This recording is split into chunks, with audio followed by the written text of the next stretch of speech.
구약성경 느헤미야 9장 1절에서 8절입니다.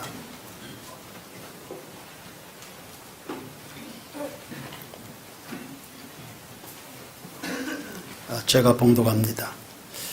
그달 29날에 이스라엘 자손이 다 모여 금식하며 굵은 베옷을 입고 티끌을 무릅쓰며 모든 이방 사람들과 절교하고 서서 자기의 죄와 조상들의 허물을 자복하고 이날에 낮 4분의 1은 그 제자리에 서서 그들의 하나님 여호와의 율법책을 낭독하고 낮 4분의 1은 죄를 자복하며 그들의 하나님 여호와께 경배하는데 레위 사람 예수아와 바니와 간미엘과 스바냐와 분니와 세레베와 바니와 그나니는 단에 올라서서 큰 소리로 그들의 하나님 여호와께 부르짖고 또 레위 사람 예수아와 간미엘과 바니와 하삼느야와 세레베와 호디야와 스바냐와 부다히야는 이르기를 너희 무리는 마땅히 일어나 영원부터 영원까지 계신 너희 하나님 여호와를 송축할지어다. 주여 주의 영화로운 이름을 송축할 것은 주의 이름이 존귀하여 모든 송축이나 찬양에서 뛰어남이니이다. 오직 주는 여호와시라. 하늘과 하늘들의 하늘과 일월 성신과 땅과 땅 위의 만물과 바다와 그 가운데 모든 것을 지으시고 다 보전하시오니 모든 천군이 주께 경배하나이다. 주는 하나님 여호와시라. 옛적에 아브라함을 택하시고 갈대아 우르에서 인도하여 내시고 아브라함이라는 이름을 주시고 그의 마음이 주 앞에서 충성됨을 보시고 그와 더불어 언약을 세우사 가나안 족속과 헷 족속과 아모리 족속과 브리스 족속과 여부스 족속과 기르가스 족속의 땅을 그의 씨에게 주리라 하시더니 그 말씀대로 이루셨사오매 주는 의로우심이로소이다. 아멘. 오늘은 느헤미야 9장의 순서가 됐습니다. 주제는 하나님을 예배하는 일에 많은 시간을 들이는 백성들로 볼 수 있습니다. 앞서 8장에서 살펴본 바 이미 대각성 집회가 수문학광장에서 있었죠. 그리고 연이어서 한 주간 동안의 초막절 행사를 지냈습니다. 아주 성대한 잔치였고요. 백성들 가운데 큰 기쁨이 찾아왔습니다. 그 열기가 쉽게 가라앉지를 않네요. 계속해서 모였고 마음을 토했으며 부르짖는 기도와 예배로 하나님께 나아갔습니다. 이건 사람이 인위적으로 하는 일이 아니었다는 증거입니다. 이건 성령의 역사죠. 성령이 일하시면 단순히 모든 그 집회가 됐든 어떤 유형의 종교행위가 됐든 그건 연례적 행사로 끝나지 않습니다. 거기에는 깊은 감동, 하나님과의 만남, 그리고 사람이 변합니다. 할렐루야. 사람이 변한다. 성령께서 일하시면 사람들이 하나 둘씩 변합니다. 언제 변하는지 모르게 변화가 되어 있습니다. 사울이 바울 되고 야곱이 이스라엘 되고 매국노 삭개오가 어느 순간에 사회사업가 삭개오로 변모가 되어 있습니다. 1절과 2절에 보시면 그달 29날에 7월 24일입니다. 이스라엘 백성이 다 모여 금식했다. 이 집회가 시작된 날이 7월 1일입니다. 근데 지금 24일까지 집회가 계속되니까 한 달 동안 모이는 거예요. 계속 그것도 다 모여서. 그러니까 여전히 단합성이 흐트러지지 않는 거죠. 이 성령이 주도하시는 집회였다는 것을 알 수 있습니다. 역사 속에 있었던 부흥은 공통적으로 다 이런 현상을 가지고 있습니다. 미스바에서 다 모이고 스무람에서 다 모이고 또 마가다락방에서 120여 명의 성도들이 일제히 소리 높여서 하나님 앞에 부르시고 이들이 모여서 굵은 베옷을 입고 티끌을 무릅썼습니다. 그러니까 내면의 영적 슬픔이 의상으로까지도 나타나는 겁니다. 형식 가볍게 생각하는 거 아닙니다. 내면적 영적인 고통을 매우 적극적이었다는 겁니다. 그리고는 이방 사람들과 절교했습니다. 잘못된 행위를 청산하는 겁니다. 이방 사람들, 믿음 없는 사람들, 성령 없는 사람들, 사사로운 교제까지 금하는 게 아니라 그들과의 비신앙적 교류를 끊어내는 겁니다. 이거 쉬운 일 아니죠? 그동안 쌓아왔던 인맥이 있는데 하나님 기뻐하시지 않는다고 이걸 절교한다는 것은 쉬운 일이 아닙니다. 그런데 이들이 이 일을 결행했습니다. 정말 은혜 받은 증거입니다. 이방 사람들과 절교했다. 10장 또 이하에 계속 넘어가면 13장까지 보면 이방 사람들과 절교하는 일의 그 핵심은 이방 결혼을 금하는 것과 관계 있습니다. 가정의 영적인 순수함을 계승한다. 이런 것과 관계 있어요. 아무튼 이들의 회개, 이것이 감정적인 것이 아니고 의지적 행위가 동반된 전인격적 회개 운동이었다는 것을 알 수 있습니다. 그러니까 회개한다, 모양만 회개가 아닙니다. 삶의 변화가 일어나는, 관계적 변화도 일어나는 이런 회개입니다. 그리고 자기 죄와 조상들의 허물도 자복했다 했습니다. 자기들 죄를 회개하는 건 마땅할 거예요. 그런데 조상들의 허물까지도. 그러니까 그들의 회개가 그냥 표면적이지 않은 거죠. 죄의 뿌리까지 거슬러 올라가서 탐색하는 겁니다. 아예 뿌리째 뽑아버리는 거예요. 우리들의 이 슬픔, 우리들의 이 실패, 우리들의 이 부끄러움이 어디서부터 시작이 된 거냐?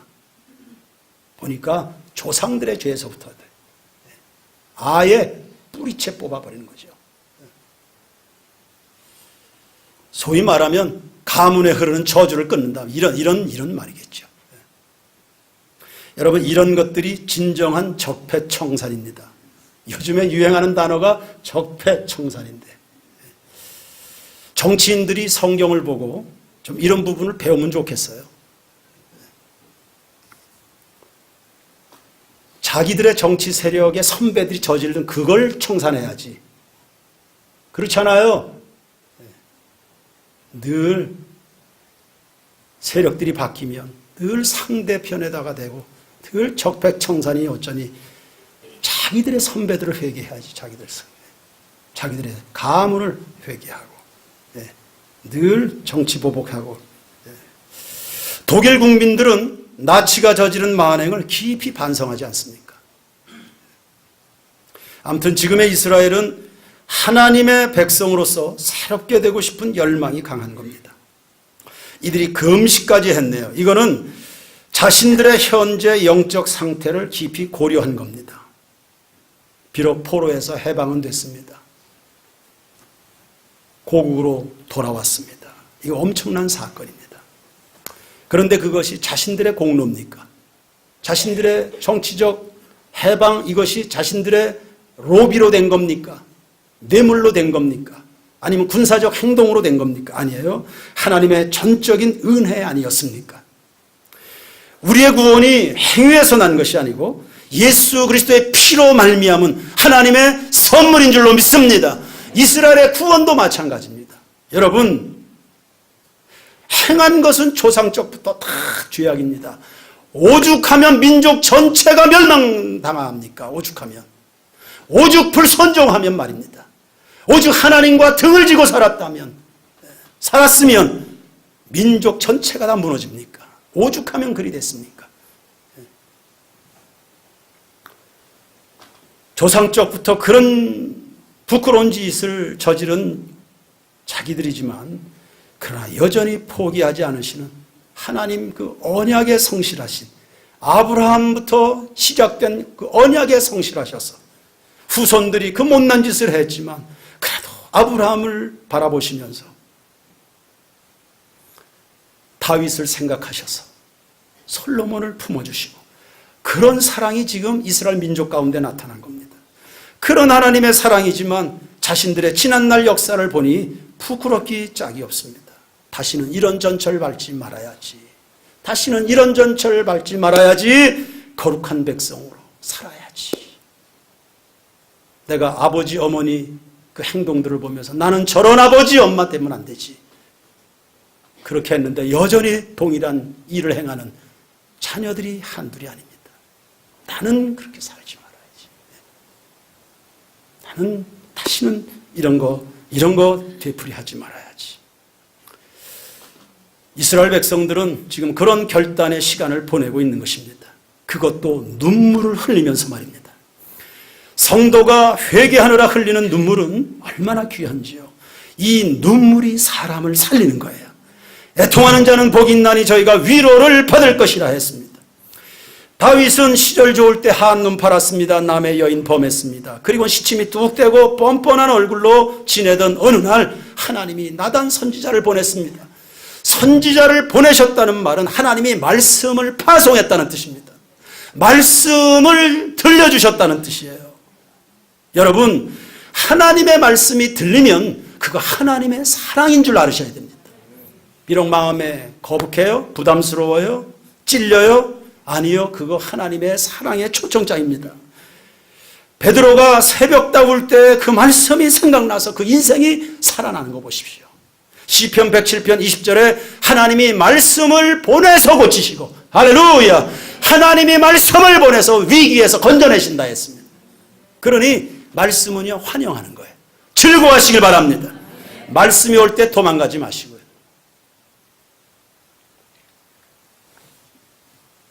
일전에도 한번 소개한 적이 있는 것 같은데, 믿음 있는 부인의 손에 이끌려서 믿음 없던 남편들이 이제 교회 와서 이제 예배를 함께 드립니다. 한 주, 두 주, 세 주 이렇게 쭉 드립니다. 두 종류의 반응이 있습니다. 하나는 그 말씀에 차근차근히 이제 젖어들어서 하나님 앞에서의 자기 자리를 이렇게 잡아가는, 변화도 일어나고 가정도 회복도 복도 받고 뭐 이런 가정이 있는데, 근데 또 어떤 남편들 같은 경우는 예배 마치고 나서 집에 가서 당신 내 이야기 목사한테 다 일러 바쳤냐? 어떻게 목사가 설교만 하면 왜 내 이야기를 그렇게 하냐? 왜 말씀 들으면 이렇게 뜨끔뜨끔한 내용들이 있을 거 아닙니까? 그 살아온 인생에 가장으로서 잘못 살아온 것이라든지 뭐 있잖아요. 그런 것들이 있는데 어떻게 설교만 하면 자기 이야기를 그렇게 하냐? 그래서 견디다가 이제 회개하고 돌아서면 좋은데 교회를 그냥 안아버리는 남편들이 있더라고요.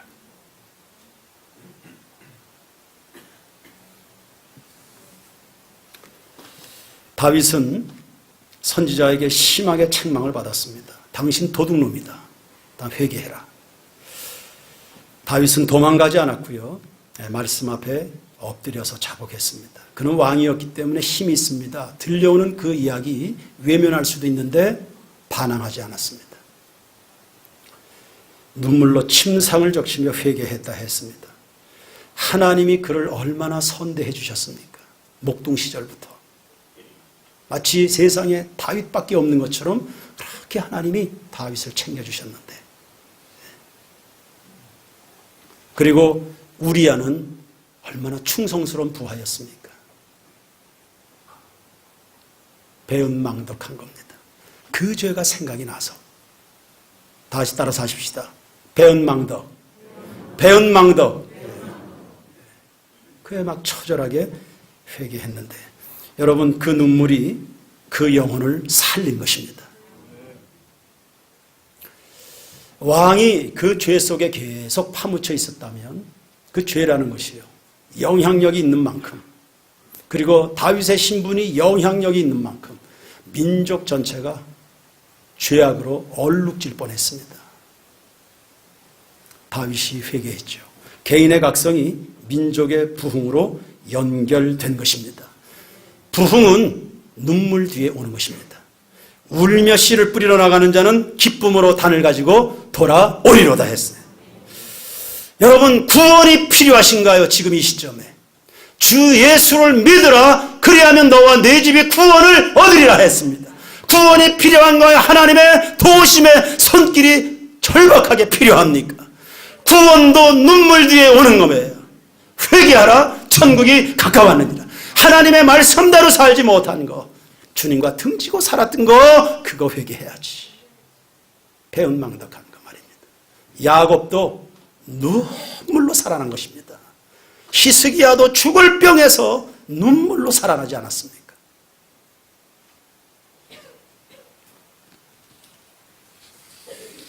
올해가 종교개혁 500주년을 맞이하는 해입니다. 그리고 사실 오늘이 종교개혁 기념주일입니다. 교계에서는 벌써 몇 년 전부터 올해를 준비하면서요. 독일은 뭐 난리도 아니고 너도 나도 각종 기념 행사나 세미나를 진행합니다. 아주 다채롭고 분주한 일정을 보내고 있습니다. 그러나 뭐가 개혁입니까? 아픔 없는 개혁이 있습니까? 자기 살을 도려내는 것이 없는데 어떻게 개혁이 일어납니까? 눈물 없는 부흥이요? 회개 없는 구원이요? 그런 건 없습니다. 수많은 기념 행사보다는 우리 세인교회 성도 한 사람 한 사람 하나님 앞에서 자신을 성찰해 가면서요 거룩해지기 위한 시간을 바쳐야 됩니다. 다시 말하면 인생엔 웃을 때가 있는가 하면 울어야 할 때가 있는 겁니다. 오늘 우리 시대는 어떨까? 여러분의 오늘의 영적 상태가 맑음입니까? 아니면 흐림입니까? 오늘 일부 예배를 인도하기 위해서 가운데상에 앉았는데 하나님이 그런 마음을 주셨습니다. 어느새 10월의 마지막 주일이 됐습니다. 2017년도 벌써 10달을 살았는데 제가 하나님 앞에서 몇 점이나 받을 수 있을까요? 요즘 아이들이 대학 입시하느라고 정신이 없습니다.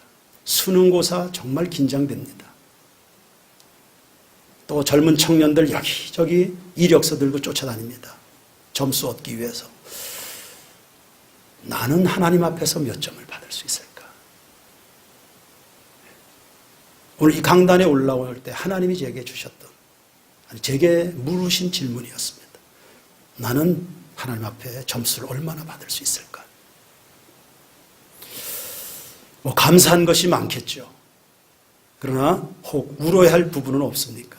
여러분, 눈물이 마르면 영적 사막화가 진행이 됩니다. 영적인 간경화가 오는 거예요. 그냥 기능이 마비돼 버립니다. 점점 더 굳어지면 목숨이 위태롭습니다.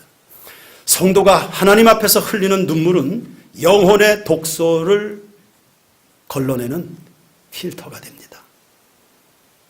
종교개혁 500주년 그리고 교회 설립 20주년에 하나님이 우리에게 복을 주신다면 눈물의 복을 주시기를 축원합니다. 애통하는 자는 복이 있나니 저가 하나님의 위로를 받을 것이다. 16세기 종교개혁가들로 울어야 될 때 그냥 울었던 것뿐입니다. 종교개혁 사실 거창하게 시작이 된 게 아니에요. 그냥 아픈 겁니다. 눈물이 나는 겁니다. 십자가 복음이, 그 영광스러운 예수 그리스도의 이름이 말입니다. 모든 믿는 자들에게 구원을 주신 하나님의 능력되는 십자가 복음이 말입니다. 교권과 탐욕과 위선이나 형식에 파묻혀가는 것을 이걸 더 이상 볼 수가 없어서 그냥 우는 겁니다. 교회가 교회 기능을 하지 못하는 그것이 그냥 아픈 거예요. 세계를 품은 그리스도인들이요, 하나님 앞에서 용기 있게 울 수 있게 되길 주의 이름으로 축원합니다.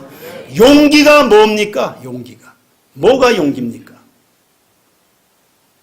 용기가 뭡니까? 잘못했습니다. 고백하는 겁니다. 여보, 미안해요. 성도 여러분, 죄송합니다. 제가 목회를 잘못했습니다. 미안합니다. 이 용기입니다. 하나님 앞에서.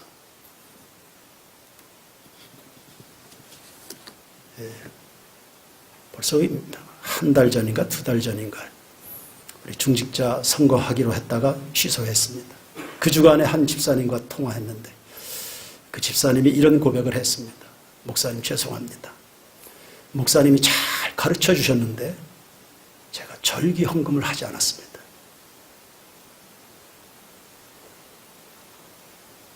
정신을 번쩍 차렸는 모양이죠. 죄송합니다, 목사님. 그게 용기지. 하나님 앞에서 바로 서는 게 그게 용기지. 잘 가르쳐 주셨는데도 제가 하지 않았습니다. 내 안에 정말 예수가 드러나고 있는가? 내 안에 성령께서 일하고 계신가? 나는 정말로 성령께서 붙들어서 쓰시고 싶어 하시는 그 사람인가? 내 안에 십자가 구원의 감격은 있는가? 오늘 우리의 예배에, 우리의 찬송에 십자가 은혜는 묻어나고 있는가? 진실로 예수가 내 삶의 주인 되심을 고백할 수 있을까? 아니, 남들이 나를 그리스도인으로 알아주고 있는가? 내가 믿는 그 예수, 다른 사람들도 믿고 싶어 하는가? 아니, 내 평생의 자랑은 주님의 십자가로다. 정말 감사하고 감격하고 부르고 자랑하고 그래도 모자랄 그 이름이 바로 예수 그리스도일까? 그런 것들이 아니라면 나는 누구지? 나는 구원받은 사람이 맞을까? 나는 목사로 하나님이 부르신 사람이 맞을까? 우린 정말 교회가 맞을까? 하나님이 나를 어떻게 생각하실까? 등등의 질문입니다. 이스라엘 백성들은 수문학 광장에서 모이고 또 모였습니다. 낮에 4분의 1은 성경을 들었습니다. 4분의 1은 3시간을 말합니다. 그러니까 말씀에 자기 자신을 이렇게 비추는 거죠. 그들의 회개나 이런 것들이 그냥 맹목적이지 않아요. 율법의 기준을 둔 객관적인 회개입니다. 냉철한 회개죠. 막무가내로 울고 떼쓰는 게 아닙니다. 하나님의 말씀을 이렇게 들으면서 뭐가 잘못됐는지, 여러분 도둑질도 알아야 하는 거 아닙니까? 컨닝도 알아야 컨닝하는 거지. 로댕을 오댕으로 쓴다면서요, 공부하는 애들은. 누가 조각했나? 회개도 알아야 회개하는 거예요. 아무리 말씀을 들어도 난 회개할 게 없다. 말씀을 모르니까 회개할 것이 없지요. 뭘 회개해야 돼? 어디가 잘못됐는지, 어디서부터 잘못됐는지, 내가 어디에서 벗어났는지를 알아야 회개하는 거 아닙니까? 그래, 부르짖어 기도하는 것도 알아야 기도하는 거죠. 뭘 기도해야 되는지. 하나님의 마음이 어떤 것인지 알아야 기도하는 거죠. 그래서 인생이 바로 되는 사람들은 청종이 우선입니다.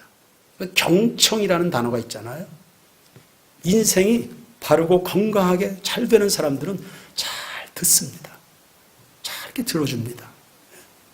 그런데 삶이 내리막길 가는 경우들, 인생이 잘 안 되는 경우들, 실패하는 사람들, 그건 남의 말을 잘 안 듣습니다.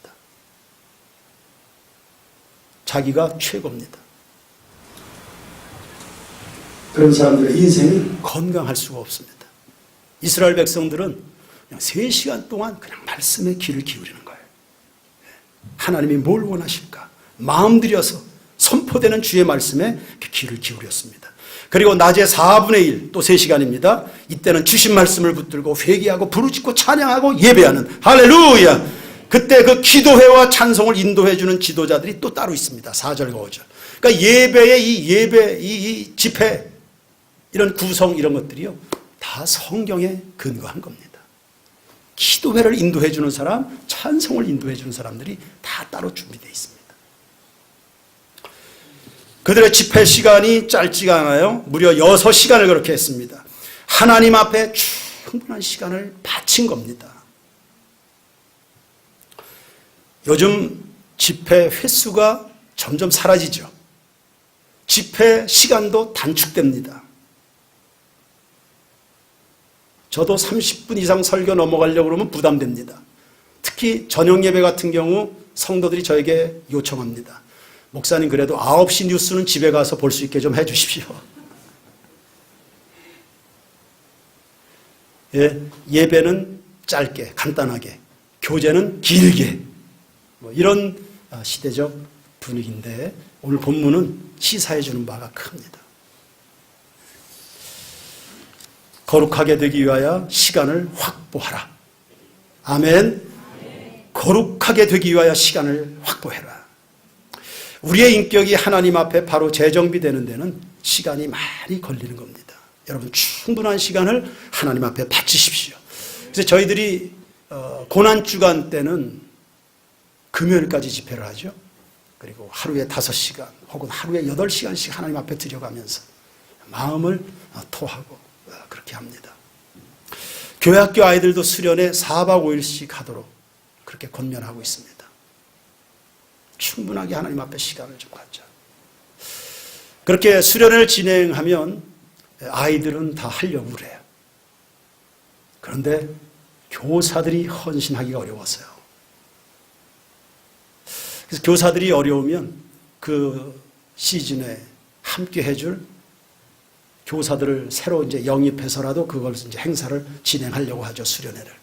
그럼 또 기존의 교사들은 우리 아이들이고 내 교회 학교인데 내가 못하는데 다른 사람들이 대타로 와서 교사한다. 이게 또 마음이 불편한 모양이야.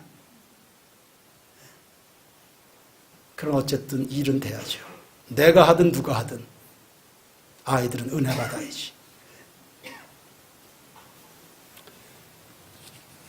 그래서 교회학교 겨울 수련회도 그동안 2박 3일 했는데 우리 하루씩 늘리자 그랬어요. 3박 4일 하자. 겨울은 추우니까 여름엔 4박 5일씩 하고. 아이들도 하나님 앞에서 거룩해지기 위해서 시간들을 점점 확보해야 되는 거죠. 4박 5일 청년의 수련회가 진행이 되면 처음에 아이들이 부담스러워했습니다. 요새는 알바가 거의 우상인데 이 알바하는 것도 이거 빼는 것도 쉽지 않으니까요. 그런데 청년의 수련회 4박 5일씩 진행을 하는데 아쉽다고 다음부터는 5박 6일 하자. 아이들이 그럽니다. 5박 6일씩 합시다. 역시 영혼은 말씀을 먹어야 은혜 받아야 사는 줄로 믿습니다. 이스라엘 집회의 특성 또 하나가 있는데요. 밸런스입니다. 균형이 있어요. 보세요. 지금까지 설교를 한번 잘 이렇게 되새겨 보십시오. 그들이 내면적 슬픔이 있죠. 영적인 고통들이 있습니다. 바깥으로 표출이 다 됩니다. 옷을 갈아입고 의상도 고쳐입고 그리고 결단하는 행위적 순종도 나타납니다. 안팎으로의 각성이죠.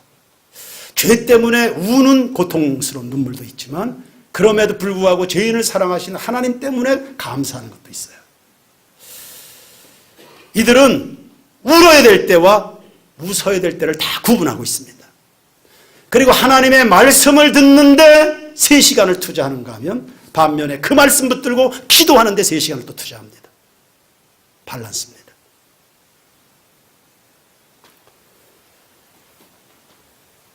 내면의 부정함을 들여다보는 시간 3시간. 그 말씀에 근거해서 하나님을 예배하는데 3시간. 말씀이 기도의 방향을 잡아주죠. 기도는 말씀이 우리 삶의 능력으로 역사하도록, 말씀이 우리 삶의 효력을 발휘하도록 하는 창구가 됩니다. 그러므로 한 손엔 말씀, 한 손엔 기도가 됩니다. 그래서 우리 교회가 하나님의 말씀을 듣고 나면 다 같이 통성해서 합심으로 기도하는 이유입니다. 물론 설교 시간만큼 기도하지 못하는 아쉬움이 있죠.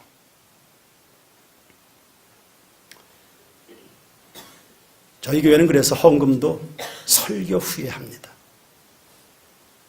세상 살다 보면 사람들의 마음이 쪼그라들잖아요.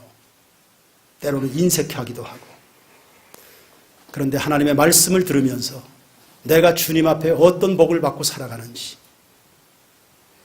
그리고 물질의 주인이 누구신지를 확인해 가면서 하나님 앞에 회개하면서 그리고 감사하면서 헌금을 드리는 겁니다. 돈을 내는 게 아니라, 세금을 내는 게 아니라 거기에 하나님의 은혜도 책망도 도전도 각성도 비전도 소망도 담긴 그런 예물을 하나님 앞에 드리는 겁니다. 저녁 예배, 수요 예배, 금요 기도회 때를 좀 더 잘 활용하시면 좋겠습니다. 모세는 시내산에서 율법 전수를 위해 40일간 밤낮으로 머물렀죠. 여호수아는 회막을 떠나지 아니하면서 하나님을 만났고 예수님도 감람산에서 습관을 좇아 많은 시간을 할애해서 하나님 아버지께 나아갔습니다. 한국교회 초창기 부흥회를 진행하면 일주일은 기본입니다. 열흘씩 혹은 2주간씩 진행을 했습니다. 그것도 새벽에 모여서 집회하고 오전에 집회하고 오전 집회 마치고 나면 다 길거리 나가서 노방전도해서 그 사람들을 다 초청하고 그날 저녁에 초청해서 함께 예배를 또 드리는 거예요. 그러니 부흥의 시대가 그냥 온 게 아닙니다. 하나님 앞에 우리의 마음을 얼마나 드리는가, 이 중요한 거죠. 저희도 고난주간 기도회 때 참 많은 아름다운 이야기들도 있었습니다. 막 도시락 싸가지고 다니면서요. 일일 5시간, 일일 8시간 이런 집회하고 그럴 때 다 김밥 싸오고 도시락 싸와서 하죠. 어떤 구역장은 자기는 직장 출근해야 되니까 못 온다. 그러니 그 기도회에 나오는 구역 식구들 위해서 점심을 다 싸서 열심히 나 대신 기도하라고. 참 이런 아름다운 광경들이 있었습니다. 하나님 앞에 거룩해지기 위해서 온 교회가 힘을 쓰는 거예요. 그리고 1970, 80년대 한국교회 성장의 최전성기 아니었습니까? 이때 여의도에 막 100만 명씩 모여서 금식하고 기도하고 밥 먹어가면서 하는 사람들은 그냥 거기에 여의도에 솥단지 걸어놓고 혹은 한강변에 솥단지 걸어놓고 밥해 먹어가면서 그 부흥 집회에 임하게 된 겁니다. 교회마다 각종의 부흥회로 열기가 뜨거웠고요. 저 역시도 어른들의 부흥회에서 은혜 받아서 나도 목사해야지 이렇게 된 건데 부흥회 때 저도 은혜 받아서 교회 설립 20주년 그리고 종교개혁 500주년을 맞이하는 이 즈음에 시간의 주인이신 하나님을 인정해서요 그분께로 향하는 그분께 돌아가야 될 그 시간을 그분께 돌려드리는 시간의 개혁이 우리 세계 모든 교우들에게 있게 되길 축원합니다. 2015년에는 90일 예배 행전, 2016년에 21일 예배 행전, 그리고 올해는 3주간 연속 부흥회로 모이는 중입니다. 오늘 저녁부터 또 시작이 됩니다. 거룩하기 위하여 하나님 앞에 시간을 들이시길 바랍니다. 여러분 요즘에 휴가도 잘 쓰잖아요. 시간 쓰고 돈 써가면서 휴가들 다 하지 않습니까? 하나님 앞에 거룩함을 위해서 시간 쓸 수 있는 그런 성도들이에요. 여러분을 통해서 하나님이 하시고 싶은 일이 참 많습니다. 우리 세인교회를 통해서 하나님이 하시고 싶은 일이 얼마나 많으실까요? 주님 앞에 머무는 시간들을 확보하시기를 주의 이름으로 축원합니다. 찬양드립니다. 279자입니다.